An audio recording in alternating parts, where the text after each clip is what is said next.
So hello guys, finally మనం అయితే సిద్దిపేట్ చేస్తున్నాం. ఇదే ఎంట్రీ, ఇక్కడికి వెళ్ళి ఎంట్రీ తీసేసుకుంటున్నాం. మన బండి చాలా దూరం నుంచి అయితే సిద్దిపేట్ అయితే వచ్చేస్తున్నాం. సో ఫైనల్లీ సిద్దిపేట్ దగ్గరికి అయితే వచ్చేసినాం. ఇదే మన సిద్దిపేట్.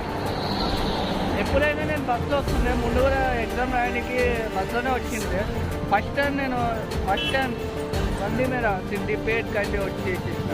సిద్దిపేట్ చాలా మంచిగా అనిపిస్తుంది, ఒక మంచి ఫీలింగ్ అనిపిస్తుంది నాకైతే. ఎందుకంటే ఎప్పుడు ఇంత దూరం రాలే, ఫస్ట్ టైం ఇట్లా వచ్చిన నేను ఒక్కైనా. సో మన బండి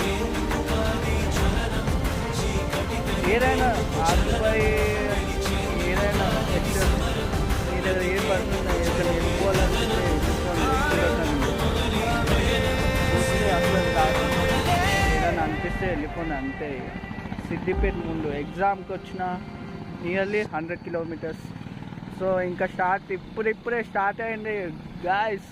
ఇక చూడండి ఎంత లాంగ్ పోతుంది.